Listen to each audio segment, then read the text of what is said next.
right before practice of camp, going into my rookie year, I got a call or a text from my family saying that she had been diagnosed with stage 3 ovarian cancer, and I didn't know how to really, it's a surreal feeling when that hits you, like you don't know how to react. Something that made her incredibly happy was just watching me play football and living out my dream. And she was checking in, always proud of every single Sunday to go out there. But yeah, that was definitely a challenge, but in a good part. She was really happy that I was able to go out and play.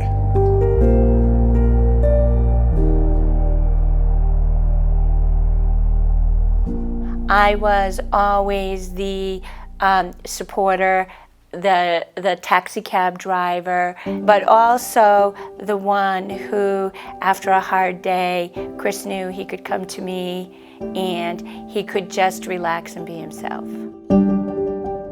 So my mom was always the one chaperoning all of us to practices of our own. And so we went at my first youth football practice, my mom took me, she got me dressed. I wore, the thigh pads and my knee pads where my thigh pads are, because they were about the same size, which is just hilarious. But she would take me to the different practices for years, constantly taxi servicing pretty much everybody so they could do, the things that made them happy in life. Hey, Chris, how you doing, buddy? Great, Mr. Blank. Thank you so much. Well, we're more than excited to have you here. Safe travels, and congrats to you and your family.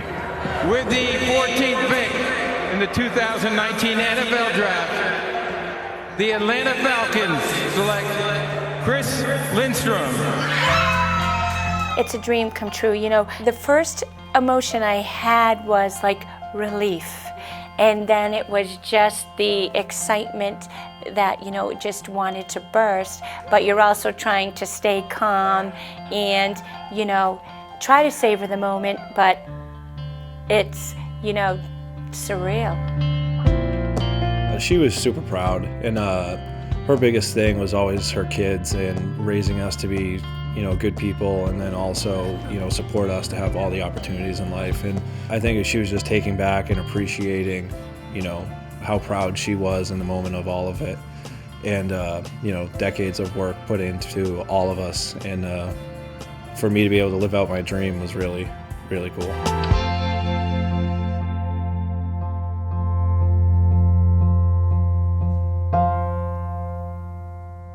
And, she finished her first wave of treatment at the end of my rookie year, and she went to get the CT scan to see, and she still had a tumor, and that's when they told her she was going to have 2 years to live.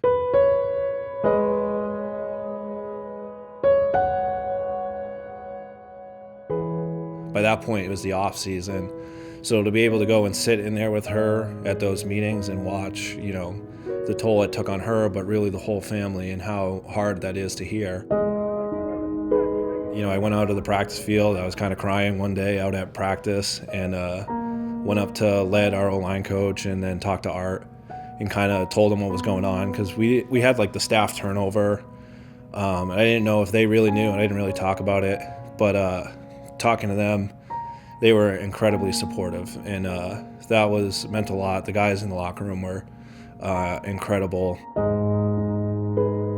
As we were able to, share her story throughout the Falcons, the amount of outpour that she got from the city of Atlanta and really people throughout was really amazing. And I think that gave her so much strength in her fight against cancer, and something that my family is, forever grateful for, how impactful everybody was for her, and the strengths and stuff that they provided. Heading into last season, like mid-November, and that was kind of like the last time I saw my mom as herself, and that was challenging. And, coach let me go home, let me have the weekend off. She got really bad. I think it was Carolina, then the 49ers week, and where she was like, hey, like she was bedridden, had 2 weeks to live. Spent that week with her, flew down, played the game, flew right home after San Francisco, and then she passed Monday night into Tuesday morning.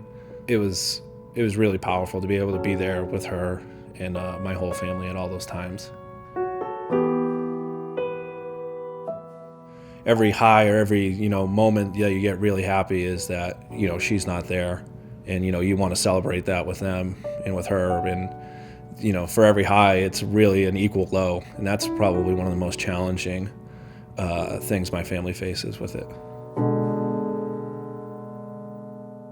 Just something that my mom always kind of talked about and wanted to do was, she always loved still feeling beautiful. And the challenges that, cancer gives is, it's just as much of a mental toll as it is physical. The mental aspect for her was, fighting it every day when she's bald and, doesn't have her eyelashes and, doesn't want to get dressed up and feel beautiful. And that was really challenging to see her go through that. So to watch these women last night, they looked stunning. You could see the confidence beaming through them, and it was really awesome to be a part of. And then just hearing their different stories was amazing too, and how they all encourage each other. People's prayers and thoughts help power them through in their own individual fights. Know that they're not alone and that a lot of people are praying for them, and hopefully that can make an impact in their own fight and for their families.